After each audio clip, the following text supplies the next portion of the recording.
Hello friends, welcome back to my channel arts with Varsha. आज मैं बनाने जा रही हूँ भगवान विष्णु के दशावतार का छठा अवतार यानी परशुराम अवतार। आज मैं पेंटिंग के साथ साथ परशुराम जी के जीवन से जुड़ी हुई कहानी और मान्यताओं के बारे में भी बताऊंगी। यहाँ मैंने पेंसिल से आउटलाइन कर लिया है और बॉर्डर भी बना लिया है।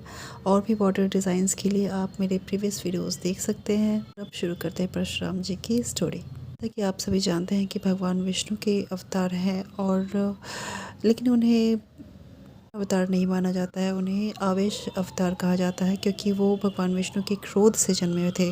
धरती पर जितने भी क्षत्रिय राजा थे उनमें से ज़्यादातर बहुत अहंकारी और दुराचारी बन गए थे। ये प्रजा पर बहुत अत्याचार करते थे। वे सभी क्षत्रिय थे और ब्राह्मणों और गरीबों पर अत्याचार करते थे। कलयुग में अच्छाई और बुराई ज़रूर होती है, ऐसा नहीं है कि सिर्फ कलयुग में ही इतनी बुराइयाँ हैं। सतयुग हो, द्वापर युग हो, त्रेता युग हो, हर युग में बुराइयाँ हैं। कभी राक्षसों के रूप में तो कभी राजाओं के रूप में। हमेशा इंसान एक दूसरे से लड़ता ही रहा है। सभी राजाओं को उनके कर्मों की सजा देने के लिए ही परशुराम जी का जन्म हुआ था। परशुराम जी एक ब्राह्मण परिवार में पैदा हुए थे और उनके पिता का नाम जमदाग्नि और माता का नाम रेणुका था। उनके पितामह यानी कि उनके दादा ऋषि भृगु थे और उन्होंने ही उनका नाम राम रखा था। और भगवान शिव के द्वारा दिए गए अस्त्र परशु के कारण उनको परशुधारी परशुराम कहा जाता है। इनके हाथ में फरसा देख रहे हैं, उसे ही संस्कृत में परशु कहते हैं। परशुराम का उल्लेख चारों युगों में मिलता है, यानी सतयुग, त्रेता युग, द्वापर युग और कलयुग में। कलयुग के बारे में अभी तक इतना ही पता है कि 7 चिरंजीवियों में भगवान परशुराम भी हैं जो अभी तक इस पृथ्वी पर हैं।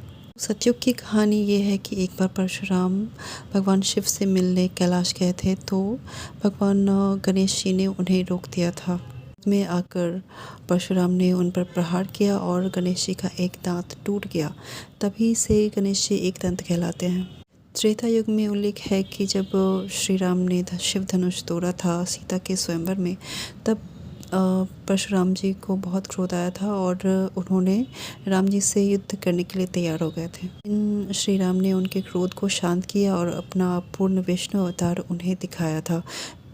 द्वापर युग में वे भगवान कृष्ण के समय उनका उल्लेख मिलता है। भीष्म पितामह, गुरु द्रोणाचार्य और महारथी कर्ण के गुरु के रूप में उन्हें जाना जाता है। कहा जाता है कि उन्होंने 21 बार क्षत्रियों का वंश का नाश किया था। इसकी कहानी ये है कि सहस्त्रार्जुन नाम के राजा एक बार अपनी सेना के साथ परशुराम जी के पिता के आश्रम पहुँचे। वहाँ चमत्कारी गाय कामधेनु को देखकर उन्हें लालच आ गया। धेनु गाय ऐसी गाय है जो सभी इच्छाओं की पूर्ति करती है। तब उन्होंने बलपूर्वक कामधेनु को छीन लिया था। इस बात का पता चलने पर परशुराम ने सहस्त्रार्जुन का वध कर दिया। तब सहस्त्रार्जुन के पुत्रों ने बदला लेने के लिए परशुराम के पिता की हत्या कर दी और फिर अपने पिता का बदला लेने के लिए पुनः परशुराम ने पूरे क्षत्रिय वंश का 21 बार संहार किया था। एक और बात कही जाती है कि परशुराम ने खुद अपनी माता का वध किया था।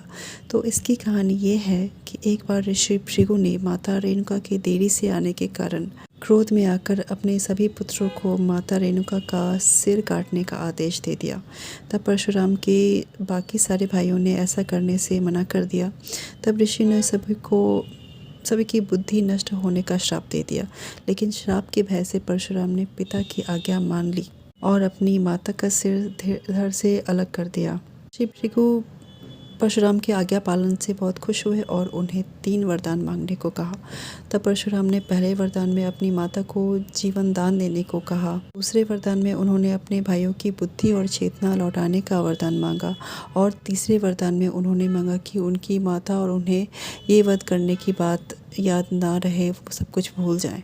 अभी क्या हुआ था, ये थी कहानी भगवान विष्णु के छठे अवतार परशुराम की। आई होप ये स्टोरी और इन्फॉर्मेशन आपको अच्छी लगी हो और मेरी पेंटिंग भी अच्छी लगी हो। प्लीज़ मेरे वीडियो को लाइक कीजिए और शेयर कीजिए और मेरे चैनल को सब्सक्राइब कीजिए और मुझे एनकरेज कीजिए।